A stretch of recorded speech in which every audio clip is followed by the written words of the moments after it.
mama na beberena kuga muna kuga wigila kuga muna kuga wigila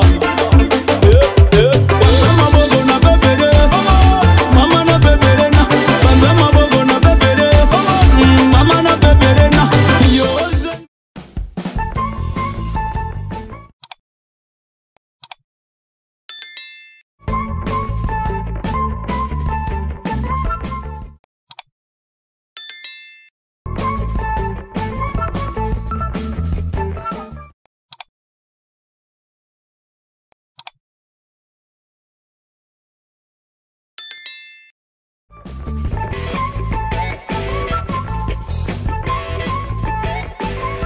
Na balandignon sur moi na Poto TV. Merci parce que vous avez la confiance.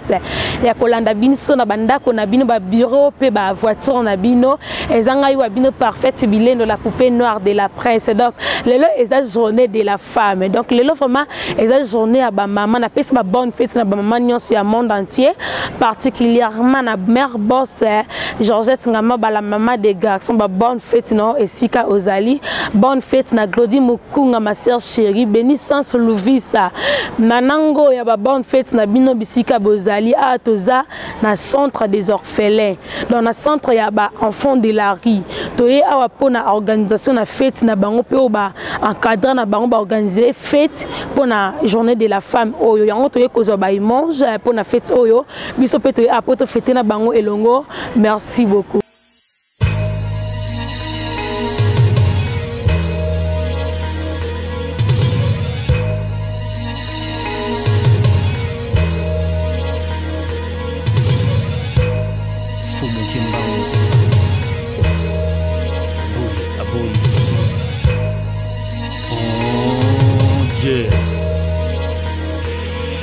Auta na mokongwa mama lokola yo lokola ngai yende bapimela e bolingo na mvula bomwana aekomona noki pasi ya mokili ndenge ezalaka bomoya balabala eteye maso azana ngoposa pona tikala na pema esika uta bakosela ikindoki libabe ya bomoye kolisi enoki mbuma bolonaki esi ekoli tala bango wana na pala.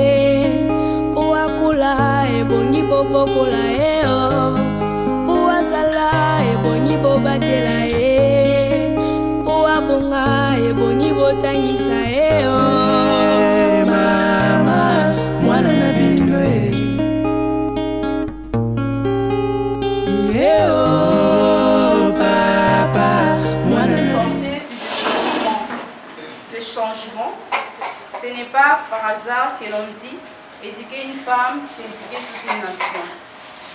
La journée du 8 mars que nous célébrons chaque année est une journée internationale de la lutte pour le droit des femmes. La femme est devenue développée vu ses capacités intellectuelles qui ont fait d'elle autonome, épanouie sous son apport au sein de la société. Les nations entières, en ces dates précises du 8 mars, organisent différentes activités autour d'un même thème, dont le thème de cette année est le leadership féminin pour une future égalité dans le monde de la COVID-19. Dans le monde, le rôle qu'elle a à jouer sur les objectifs mondiaux de développement, ainsi que comment lutter contre les différents types de violences auxquelles elle fait face. Cette journée ici est pour nous l'occasion d'évaluer nos efforts et de prendre des décisions qui aideront ces jeunes filles à devenir des femmes autonomes et fortes. C'est pour nous donc l'occasion d'évaluer l'impact de nos activités à travers les enfants, particulièrement les jeunes filles et filles mères. C'est aussi l'occasion de leur donner la parole de les faire participer à ces activités afin de mieux les accompagner dans leur insertion et dans leur autonomisation. Pour cela, nous avons besoin de la participation de tous. J'ai dit et je vous remercie.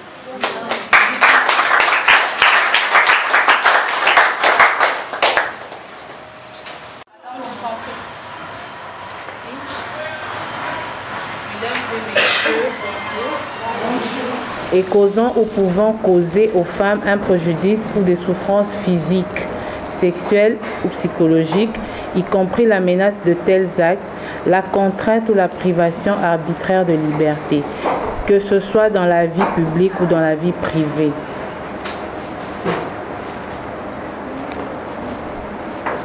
Les termes violence s'étendent à plusieurs niveaux, mais nous parlons ici plus de violences faites aux femmes. Ainsi, parmi ces violences, on retient qu'il y a plusieurs sortes de violences faites aux femmes. Nous citons aujourd'hui les violences domestiques, celles qui se font dans nos maisons d'habitude, les violences psychologiques, les viols conjugales, le harcèlement ou agression sexuelle, les mariages précoces ou forcés, la mutation génitale féminine, le trafic d'êtres humains, le cyberharcèlement, qui est une forme de violence assez récente qui se développe et est constituée de menaces de viol, des injures sexistes et autres. Une enquête estime qu'environ 50 000 femmes dont l'âge varie entre 20 et 59 ans sont victimes des viols chaque année. Ces viols sont principalement commis par des proches dans leur immense majorité. Ces viols ne se dénoncent pas très souvent à la police. Parmi ces agressions, nous avons le viol conjugal qui occupe une place très importante et comme toujours, ne se dénonce pas. Les femmes se taisent à ces sujets. En général, les violences entraînent des problèmes de santé, des problèmes mentaux, sexuels, des problèmes même de reproduction chez les femmes qui les subissent et qui peut même accroître leur vulnérabilité au VIH.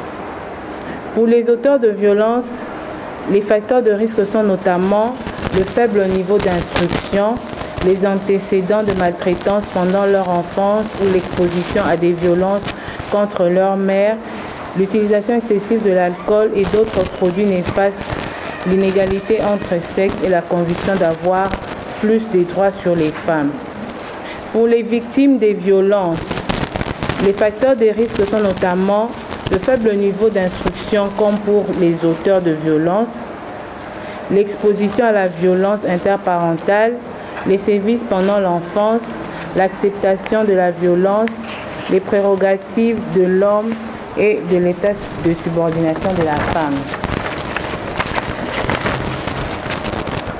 Ainsi, les femmes doivent savoir que la lutte contre les violences commence par la connaissance de leurs droits. D'abord, en tant que femme ou jeune fille ou épouse. Ensuite, par le fait de dénoncer les auteurs de ces violences et de ces mauvaises pratiques. Les femmes sont, comme nous le savons toutes, créatrices d'une richesse à la fois matérielle, spirituelle et constituent une force motrice importante au développement. Sans la femme, il n'y aurait ni la continuité de l'être humain, ni celle de la société. Les efforts incessants ont permis de réaliser des rêves qui étaient autrefois impossibles. Dans 143 pays, par exemple, ils ont eu recours à la législation afin d'affirmer les genres, de sorte que les femmes participent elles aussi aux différentes activités sans obstacle et que le consensus social s'établisse autour de l'éducation accessible aux femmes et en leur offrant la liberté au mariage et la liberté de profession. L'épanouissement de la femme implique que l'homme et la femme cohabitent dans un même monde, sans préjudice ni discrimination, en rendant la société plus tolérante et plus dynamique. L'élimination de toutes sortes de violences contre les femmes, c'est plus autour de l'égalité des sexes, d'où le secrétaire général de l'époque des Nations Unies, Ban Ki-moon, avait dit une citation, « Lui pour elle ». Donc, c'était pour encourager les hommes à soutenir plus les femmes. Les remèdes aux violences et au manque d'épanouissement des femmes. Parmi ces remèdes, nous avons cité quelques-uns. La liste n'est pas exhaustive, mais nous citons quelques-uns. Créer un environnement favorable au développement des femmes qui sont les premières victimes de tous les facteurs qui menacent la paix. Créer des organisations de femmes afin que celles-ci intensifient leurs échanges et accroissent leurs amitiés pour un développement main dans la main. Parvenir à l'égalité des sexes et l'autonomisation des femmes. Promouvoir une éducation de qualité et la formation qui est au centre de toutes les stratégies envisageables. Sensibiliser les populations dans les villages à ne plus procéder au mariage précoce des petites filles. Pour finir, nous disons, la lutte contre les violences sexuelles contribue à l'épanouissement de la femme. C'est vrai, le thème, il vaut la peine. La femme reste l'actrice principale d'abord de son épanouissement. Pour qu'elle s'épanouisse, il ne faudrait pas que quelqu'un d'autre soit d'abord elle l'actrice principale de son épanouissement en acceptant l'éducation qui la remplit de connaissances. En fait, l'épanouissement rend la femme autonome et libre. C'est pourquoi l'accent est mis sur l'éducation pour parvenir à l'autonomisation des femmes. Donc, pour que les femmes soient autonomes, nous devons commencer avec cette génération qui est devant nous. Voilà, j'ai dit. Retrouver le droit na bangwana oyo, basi écrasaki. Donc, na mitu na biso to mitia ndenge wana. Yangwana tolobi que thème na biso, je ne sais pas comment limbo la mona lingala, lutte contre les violences, eza moyen ya kosunga mwasi à s'épanouir. S'épanouir en lingala, je sais pas possible. Mwasi a mis en charge moko. Mwasi a télémaillé moko. Donc tozo bunda na po basi ebele bakoma na esika wana. Sikoyo pour lutter contre la violence au basala kabasi. Ezo sunga basi va comprendre que il faut tout téléma, il faut tout zoaba makamna biso biso moko en charge. Et là au mingi ya makasi ko ezo mema basi ba koma peut-être na esika wana eza éducation. Donc kotanga neti bino ba na classe boza awa ebele. Eza classe. Tango ozo tanga classe ozo yeba makambo ebele o ba na mibali pe ba yebi. Ozo koma capable ya kosala musala o ba na mibali pe basala. Ozo yeba kene sika oyo eloko yanga wana eza yanga oyebi ba droit na yo ebandi na koyeba ba droit na yo eloko nini eza ya yo oyo mutu mususu akoki kosakapare na ngote. Donc c'est un peu ça en gros. Et sengeli biso basi to zela teke mutu mususu aya kolamusa biso o la muka po moni kuna classe ezali yo moko oyebi que nazokende classe na sima classe nanga oyo nakopona mosala nini oyo nakosala. Donc eza libre choix ezouta mingi epa na yo moko mwasi ezozela te ke mutu moko boye aya kosalela yo choix en fait en gros. Merci.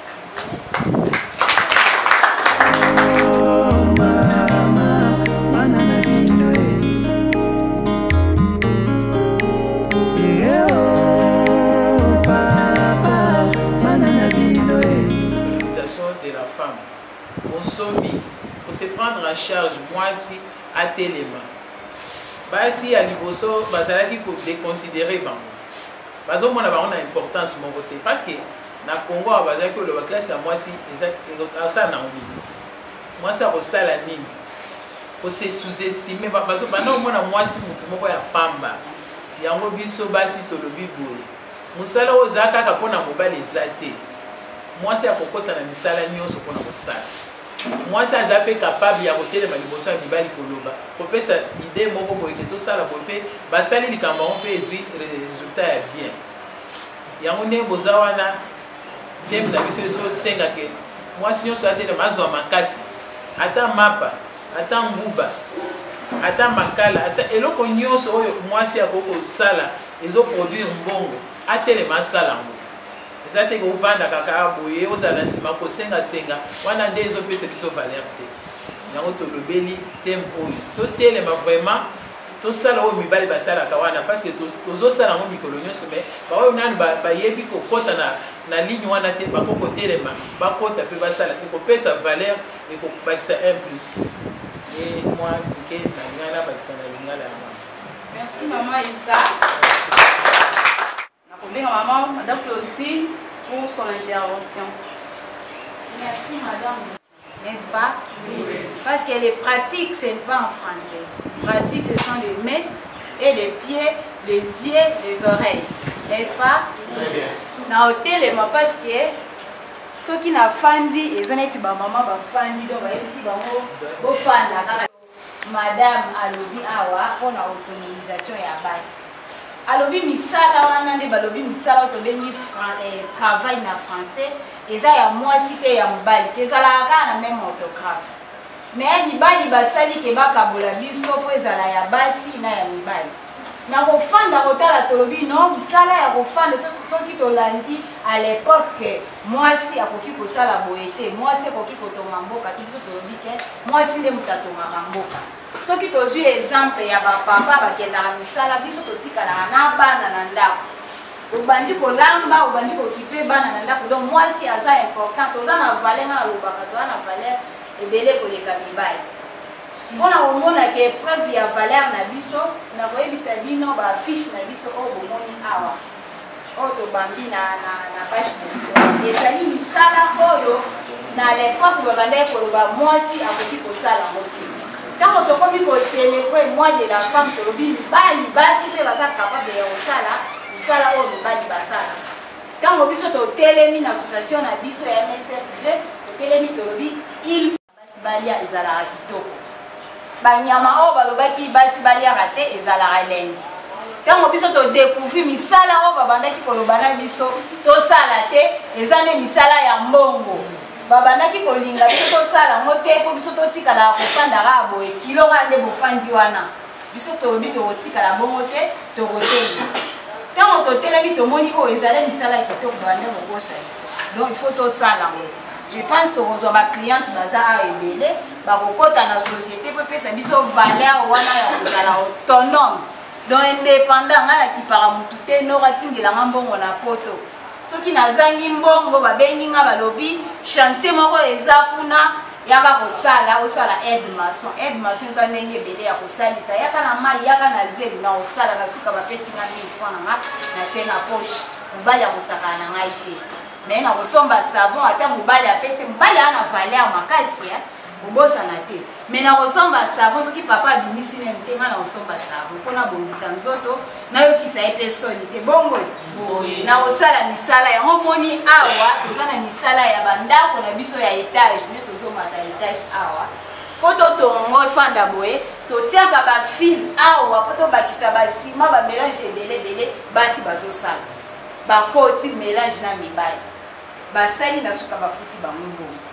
Tokei lisusu tobi me ndako soki totongi esili emataka babrike emataka tozali awa oyo azali une sœur religieuse aza na couvent malgré bomoni alati boye na mosala koyeba te ke eza ye azosala mosala na ye atongeli biso ndako oyo tokokota mpo tolala.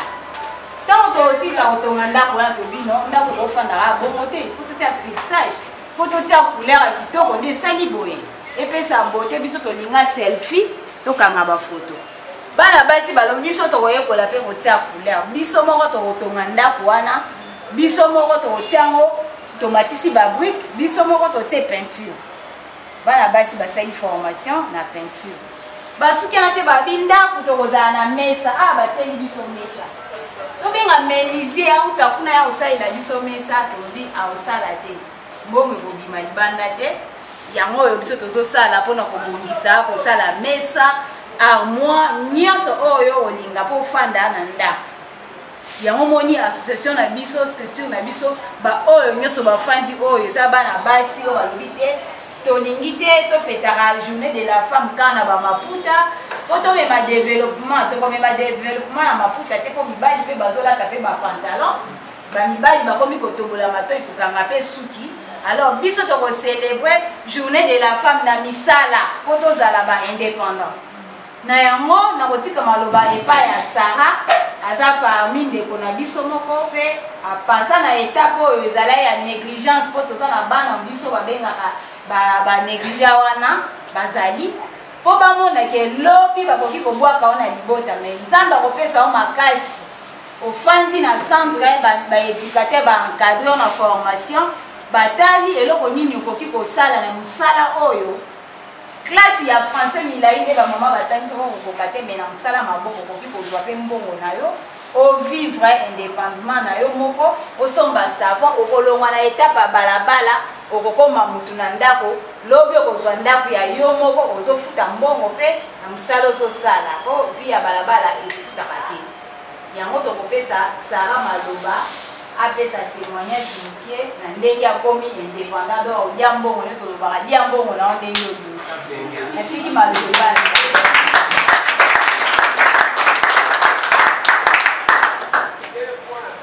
que nayebi banani oyo biso tozali toza awa toza na belève toza mpe na bandeko na nga baki toza awa donc nayebi ndenge tozali ndenge tovivela donc français etozala biso mapasi donc kombo na nga Sara Divala nazalaka victime na violence sexuelle na année moko elekaka nde eya kopermettre nga nakota na centre d'hébergement pour que na centralité de temps qu'aujourd'hui nazala ndenge naza lelo nakende na centre op international encadranga nayekola coupe couture kuna kata centre op international natikisa malheureusement tokosani bafoto oyo nayaki nango oyo nakangata wana na kata centre natikisa na centre op international bakolanga bapesanga kado ya machine akuta na babiloko mosusu na kosalela mpe na biloko wana nde esungaki nga na bandeko travaille na yango un moment donné nakokoma na zemi nakomaka na zemi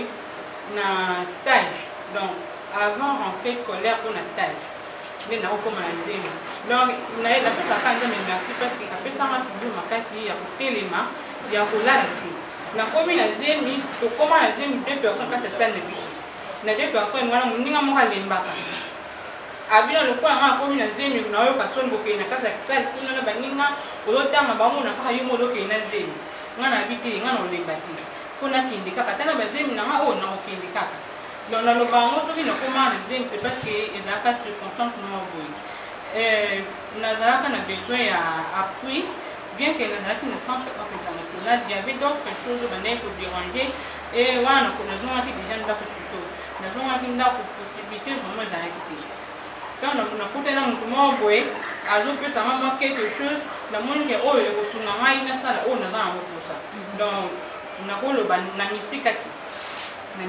na moma wana mpe yakomimangaki na zemi nakomi na zemi nalokende centre mpe eyokoma na temps moko mpe nabotaka nga na maternité baninga baosala juri pratique bango baosala juri pratique nga na maternité nabota ya mwana mwasi ntango naboti nasilisi eleki 2 semaines nayokoli biso nakenda kolation na bebe nakenda kolwa premier jour tu nasalaka nazalaka na zemi wana nakomi presque nabota naosala juri na zemi nasali mpe nasilisi na ndebe nakendaki kobota ntango nasilisi naye kozonga na centre mpona collation nayaka na bebe tosala mpe collation eleka naza brevet na ngai tellement ke nazwaka chance ya kozwa diplôme d'état te mbongo ezalaki te na centre kuna na période nga akendaka tozala na période ya vaccinel mbongo ezalaka remonte mais basalaka même effort ya koforme nga même na coupe couture mpo esungaka nga un jour nde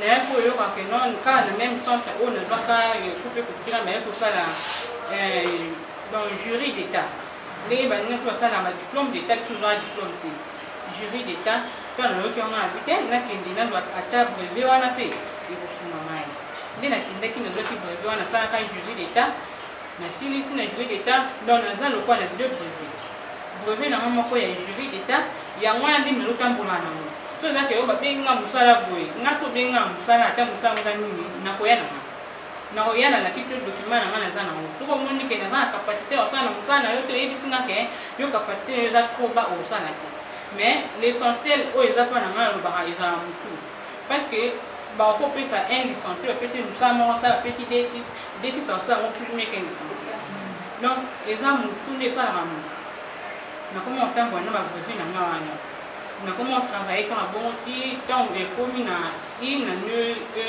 mois nakokiti Donc, ayaki kokufa na maladi moko abelaka disons bato bandeko bakazalaki mwana mai asalama boye. Donc na nyokwamaka d'une manière autre eza ke otambola lelo kutu na komi kozonga nde nazalaka sara. Donc nazalaki to otalinga ozomona pena boye ozoyokelanga na mbao moto aza na vandi to amoninga na oleka na mwana otala otunelanga nzambe likambo nini na mwana mwako. Mais na persévérance toujours parce que ezalaki vi oyo esengaki na leka po nga te monaki nasaki vi nga monaki natekaki me kotrate chemin wana. Mais quand même na lekaki na chemin wana nyonso mpe akokoma malamu. Après kokufa ya mwana na yo continue vie et jusque na nzovivre toujours namoni ke kocontinue toujours na couture na bamoment na biso toza yango lelo oyo eza bamopati nde naye kointegre na kati ya structure oyo ya MSF2 na minute oyo ya semaine passée touti kosala tozalaki na chantier moko ya menuiserie tosali échange avec qui malheureusement il y a un cas de téléphone de photo en pour la salle nous on a sorti en bon donc et là message mon on peut ça bande pour na ya bati et si ka bozana bana bati bozana ba jeune fille lelo lobi beaucoup ma parents ce qui bozana lelo c'est parce que ba maman a biso ba botaki c'est parce que maman a botaki biso et là tu na moi et le comment on a koloba et là que ce qui lelo toujours frustré toi tout le monde na ba makambo mo na lelo c'est parce que génération et les gars qui ne peut-être batikala koyeba te ke moi qui peux faire télé si était seulement que bayeba ki ke moi qui fait télé papa quand il me fait ça ça là mais l'autre n'a pas souffert mais tant des enfants man de konanga bati ne ngeba na bala parce que maman ba ngeba na hôtel papa za hôtel maman na hôtel ba lo sangana ba lo pesa eloko moko ya makasi et ko ça te ke bana ba dimani mais ceux qui bandent pour nous bâtir surtout souffrir des bandes nous sommes dans balabala c'est pas que ba maman a biso boti ka ki charge pas ba papa azamu tuka oyo elo tenga ke monter en présala pour que a démarrer ceux qui montent que ça un mauvais son monter et que tika de nous démarrer attends que mais ceux qui montent que ça il va juste monter bâtir on est ça là que montent ka étant bon ndela et même bande ko bati ba mama na ngai ba leki na maba ya na mato kili matusa pati oto moni le loto lingate ba oba ko ya lobi lokola bana biso ba vivre yango to lingate ba mo pe ba mona pati biso lo mona lelo ce qui peut l'autre souffrir c'est pas que passer na biso passer ya ba parents na biso da qui peut être fluent ba comprendre que ni ngo etengele ba ça mais tellement que biso peut comprendre yango ndé to yepi que non to téléma to ça tout bunda pour le développement pour l'avenir na biso to téléma to bunda to tala te que tout ça bana to tala te que bala le kota ka mwana ti bala sikala jamais ko kota mwana to ti ba benga ka biso bana bala c'est parce que to pandi na kati ya bala to koma ki ba habitant ya bala mais to za bana bala ti bala ko bota na biso donc to ki baye koye bisayo bya yae zonganda ko kende koyoka nini oyo etengeni na yo osala zonganda ko okei na ndako oyoki nini oyo ba parents mo koye bisayo olandi nini oyo koya liboso toyebi te kovana balabala ekutana moyo kovana balabala ebimaka biso esika moko te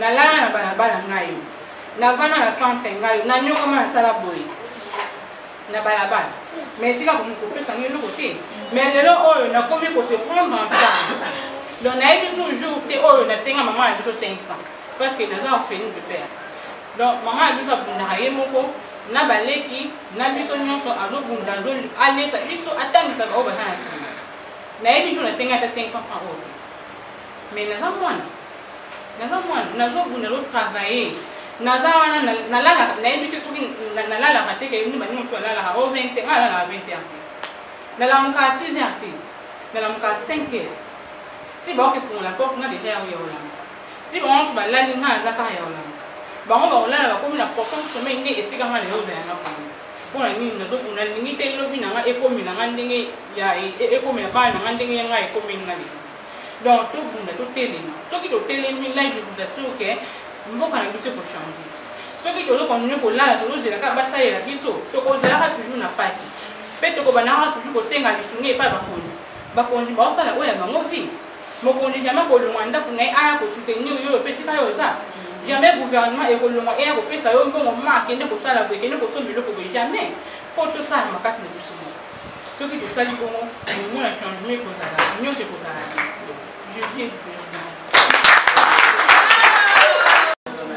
Je remercie toute l'équipe qui m'a invité. Et il m'a été demandé en ce jour de partager sur l'apport de l'autonomisation de la femme dans le développement de la RDC. Nini mwasi akoki komema tope esengeli na mwasi amema nini kumboka na biso ekende liboso nde mama ya likambo tozolobela. L'autonomisation bayebisi bino déjà mama Ngonda alobi na biso autonomisation eza nini aexplike molai. Alors ce que moi je vais ajouter ici, c'est d'abord une petite historique. Aujourd'hui, autonomisation de la femme. Donc, et puis maintenant, tu t'aimes moi, il y a Sika. Et ça, il y a Sika. Et là, il y a Sika. Et là, il y a Sika. Vous voyez pourquoi? Parce que Bako, on a vu ça. Non, c'est qu'il y a un peu.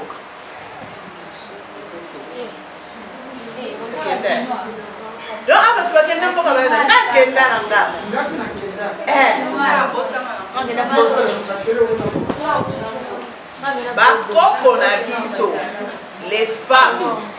les femmes africaines ne dépendaient pas totalement de leur mari.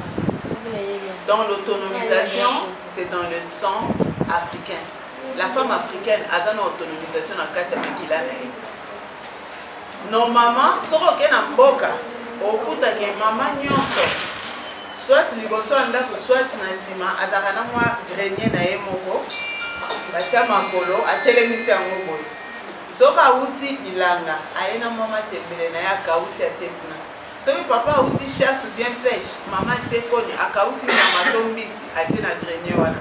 Na Mboka atoko na 2 heures du matin. Très souvent, nous étions moi, nous étions quoi là là. Alors, il y a un bakon qui a été un moto. Moto a été bouffé. Alors, bakon qui a tout ici, a été mon bébé, mon bébé à l'ambelio foufoulier. Attends à 2 heures du matin. Ça veut dire que ces femmes-là étaient autonomes. Elles le sont jusqu'aujourd'hui. Biso basi a ville nde, tozoa qui a un moto tient na poche. Mais pourquoi tu tiens na poche? Moutou a dit que parlons de l'autonomisation de la femme à commission monétaire. Car il y a une date qui se tient ma poche. Il y a un appel Z. Moutouana il s'appelle Mundele. Il y a un appel Z. Il y a un Air Zahir. Il y a un Jekamil. Il y a un Amiba. Il y a une société SNCZ, la société Nyon Sotoyebi. Les techniques pour rendre la femme africaine faible. À part le salaire du papa, cantine et zali où on vous donne tout ce dont vous avez besoin. Donc la cantine, on a fait sa foufou. Ce que vous avez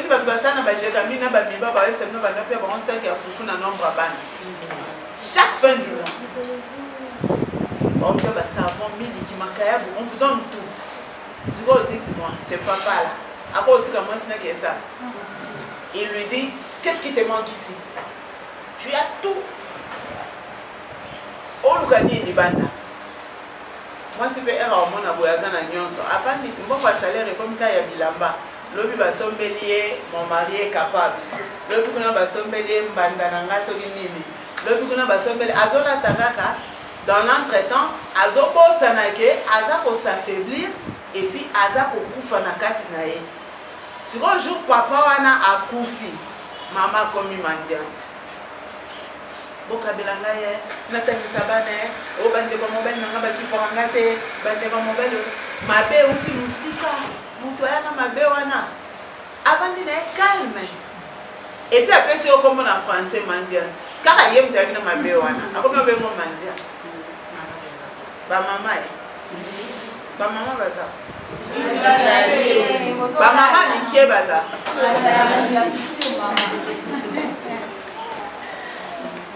tolobi toboyi makambo wana tozonga ndenge bakoko na biso bazalaka ba mama wana bazaki bomona image mo ba dessiner mama moko na maboko epele souvent ba bimisango na moi de la femme tozonga ba mama wana mama oyo aza capable ya kopesa vie mama oyo aza capable ya kobokola bana mama oyo aza capable ya koliesa bana mama oyo aza capable ya kotangisa bana mama oyo aza capable mpe ya kosalisa bana devoir na Congo bana mibali bazaka 48% sur 100 bana basi toza 52 sur 52 wana soki tovandi biso nyonso tolali bongi Congo ekomata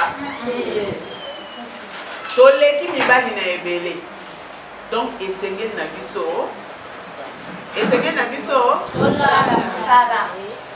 na échange nabai kozanga baélève te baprofesseur balobi esili esengeli ntango tozobima awa tobima na quelque chose yango tosala effort totuna mituna na baintervenance na biso bazali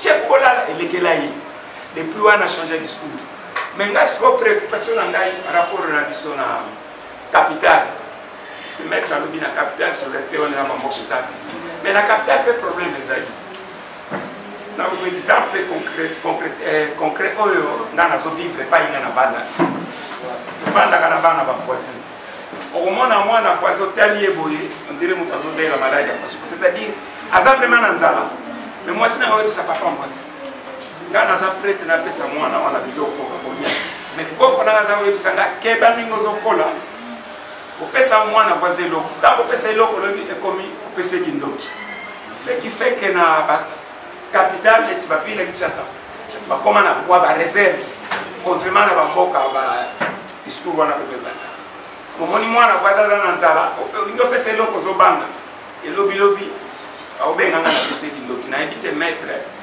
oza avocate peut-être na ka wana soki okoconseiller biso voilà motuna nango et outil na makambo ebele, il y a les présenteurs sociaux, il y a les présenteurs culturels, il y a la religion même qui nous pousse dans Badiloko wana. Mais je crois que na stade pour éviter les problèmes, moi na voisin azana nzala.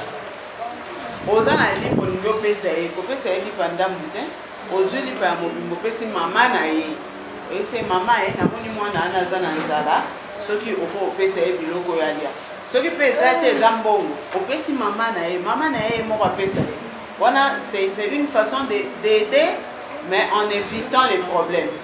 Oko otoka pe mwanda mbalo so ya mobesu, opesi maman na ye, maman zoa na moni maman toka bola na zoki mwalo so mopo e mo boso lobi na ye na moni mwana za nzala, ba mususu ba comprendre kango mabe.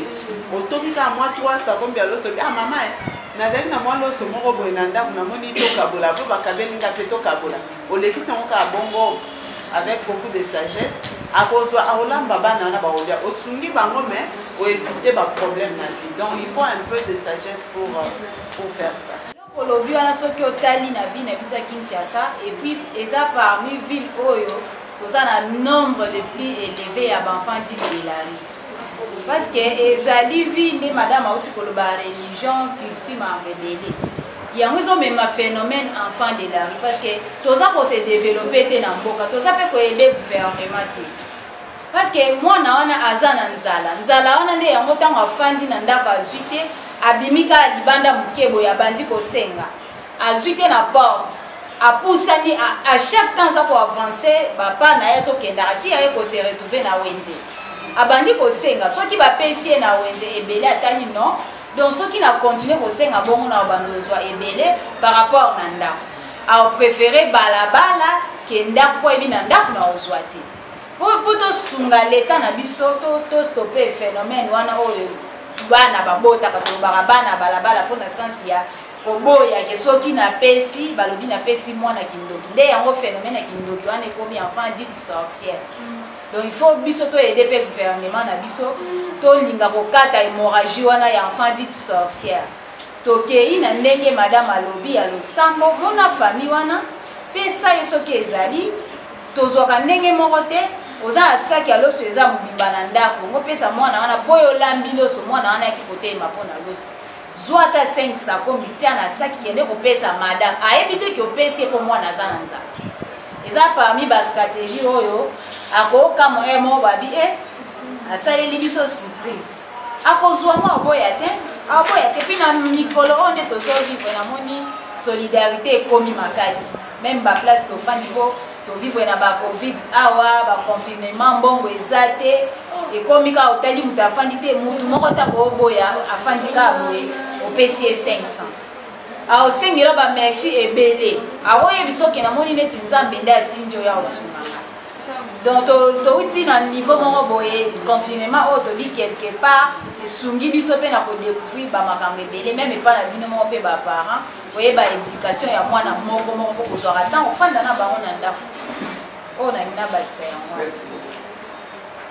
mpe moninga mosusu mpe ya matisi moninga donc eza na baunité mosusu tozala nango biso bato mwindu na mona ngo na bamilio moko bo na kotanga te oyo eza biso nyonso tozalaka ndenge moto akende liboso te donc tozalaka biso nyonso na kingbasa na suka kuna moto akende balemba te soki te na kindoki ebimi wana non non donc une certaine pour avec nous sommes toza bato mwindwa depo tozalaka na solidarité mais solidarité ya mabe de ok moto akoleka limite oke tosuki awa non non toza place moko mais dès que moko azwi opportunité ya komata tosungi ye totie kutu maboko amati e ayebi akomata akitisi liboko amatisi bamosusu mosusu amati et puis voilà tozomona ngo mingi epa baétranger balibanais baindien akoya moko même bawest africain na mambongo moko ya mokie dès kakoya amati mwa mokie et puis voilà abengi bamosusu na mboka na biso tozodépendre na bango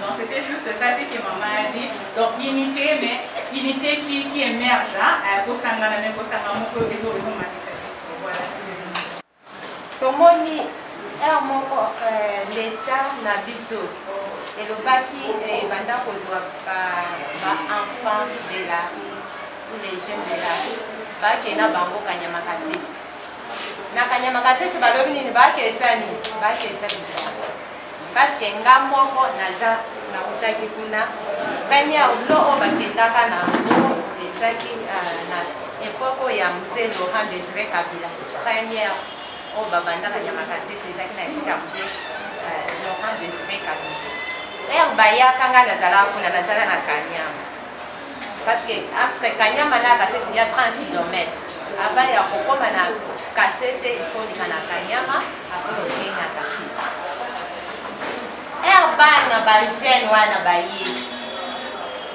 kuna na mboka wana bayebaka des enfants de la rue ou les jeunes de la rue ere baye toyambaka bango ne mo wana ezaki mo ya sika mpo na biso epuis ntango baye babandi kosala bilanga bapesaka bango bilanga soki oza na makasi ndenge sara oti koloba oza na makasi ya kosala bilanga na yo okosala parce que eza na temps oyo bakokatela bino bayebisi bino par exemple okoti zamba à partir ya 7h30 ti 10h ou 11h osilisi mosala na yo bozongi ntango bozonga balambeli bino bapesi bino eloko ya kolia ere bino bozolia donc ere oyo etikali okomi libre okomi indépendant na ere wana etikala bilanga eza monene bato mosusu bazaki na bwanya mayele ya bwanya comme bilanga ezaki wana ebele zamba na zamba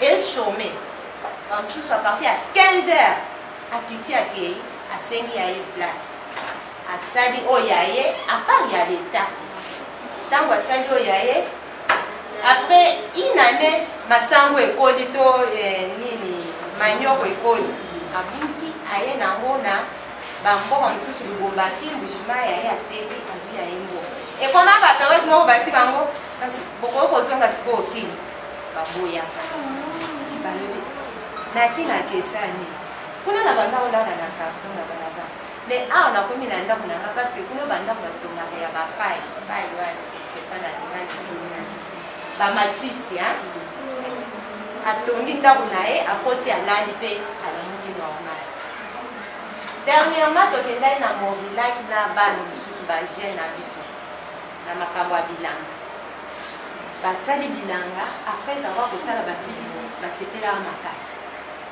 basolicitaki basali bamosusu basolikaki mpo batikaka kosala mosala kuna mpo bamonaki baninga na bango mosusu bazali kuna ndenge bakoma na koya awa bayaka minene bazolala na musi anamuki na ntongo basali ti ameli mwa potopoto ameli tosepeli na présence na bino koyo kohonore biso na journal lelo mpe tokosepela ke bateme oyo todeveloppe awa baconseil pratique nyonso oyo mama maître Priscille alobi oyo mama Isabelle alobi etikala na kati na bino témoignage oyo ndeko na biso Sarah apesi mpe etikala entre na kati ya makanisi na biso mpona biso bambeyambeya emeka kotambwisa biso totala lisusu nzela toraisonne malamu tobosana bombe tobosana bagene tobosana babilo nyonso elangwisaka biso puiske vie ezaka moko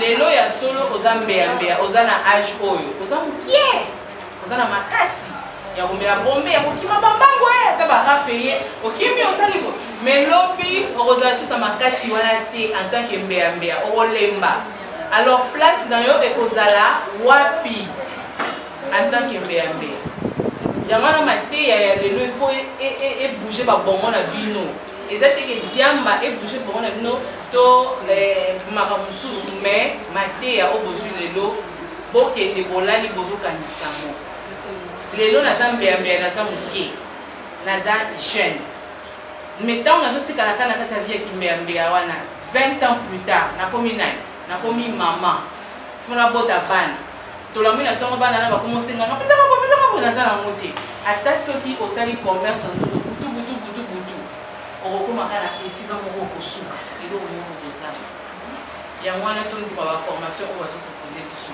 po tokoma basi ya motuya lobi mpona basi na biso ya mike baza na nsima mêmement l'éducation oyo boza nango déjà eza ya motuya bomeka kotia en pratique makambo nyonso bozoyoka ezala na baatelier to mwa conférence ya boye to na classe to na baconseil oyo bozoyoka botia yango en pratique mpona bolamu na bino moko lobi balobi la femme est d'abord actrice ya kobonga ya ye moko alors je pense que boteyami ya kokoka bamama memement boyoki biso vraiment tosepeli na présence ya bio makasi topesi bino nyonso tout merci et bonne continuité.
Maman na biso nende toza mwa impression pour la journée à lelo mbote maman. Mbote maman. Comment nani? Comment nanga madame Prévost Chioyo. Madame Prévost Chioyo, merci beaucoup na dengo ndimina poser moi quelques questions. Maman, est-ce que pour la journée à lelo elle est kindeni? Bon, journée elle est kinango bien makasi et surtout que to fêter yango pembeni ya bana biso to mesana kozana bango babengaka les enfants dits de la rue.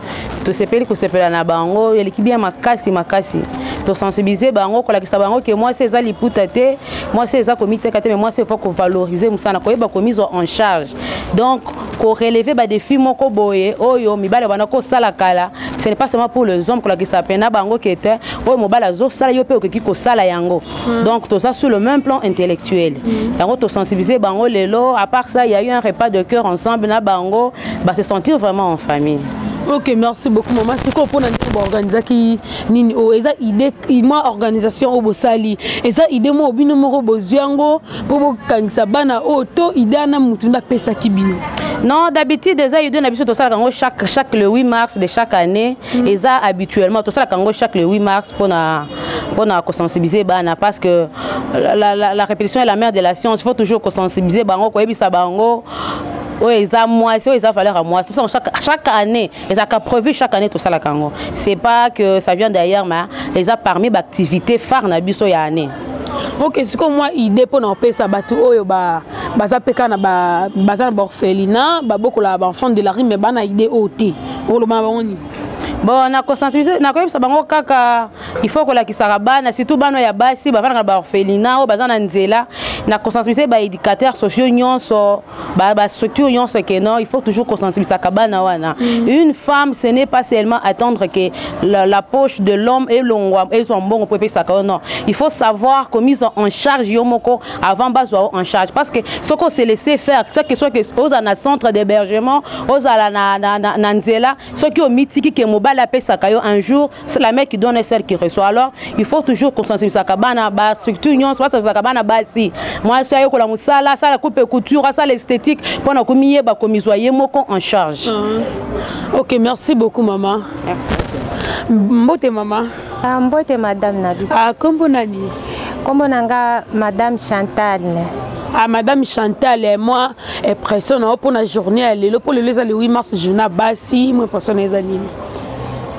Pour lelo eza journée de la femme dengue mokili mobimbe ezo ko célébrer yango eza pona to sepelito fêter ensemble na bana na biso babenga kabango les enfants de la rue batumsusu babenga kabango bana ya balabala parce que jamais balabala e bota mwana yango wana toyaki poto fete elongo na basi ba filles de la rue ou babengaka les enfants de la rue ou les filles mères qui sont dans la rue. OK, merci beaucoup. Moi souhait pour na ba maman ya monde entier. Pour na ba maman ya monde entier on a bango to continuer toujours à sensibiliser les enfants ou les femmes en général et surtout les enfants, les filles en situation difficile. Kola kisabango ke le 8 mars eza liputate. Le 8 mars ezali bagage intellectuel mutu il faut esala. Pour lelo oyo to mona ke misala o mobali ya banda ko sala ta ko tonga ndako lelo basi pe bakomi ko tonga ndako soki totali na ista kale ezalaki ka ba mibali ebele siko lelo oyo ekomi na basi misala oyo basi babanda oloba te mwasi ko sala te eza musala ya mobali ata ko kata suki il faut mwana mobali lelo tomoni basi bakomi ko sanya bakomi ko kata pe suki basi bakomi ko tonga pe bandako basi bakomi ko sala menuiserie basi bakomi ko sala misala o nyonso c'est un peu ça. OK, merci beaucoup maman. Merci parce que vous avez belé na kolanda biso partout dans le monde. Merci na boss proclame aussi la Valdanon Tsat mo jogo ballon d'Arcis Masunga. Mike Mabone na sima caméra ba merci et belé quand na isa kibino tozaki na fête ya journée de la femme et comme na biso na suka on a s'abonner na chaîne na ya Mwana Poto TV à s'abonner, à commenter, à partager à cause jamais de Sinabo Sanité Business Inter Express agence de frais chez Daddy Mungi de l'homme sérieux. Quant à moi, parfaite Blendo, la poupée noire de la presse. On se retrouve à la prochaine numéro. Au revoir, bisous, bye.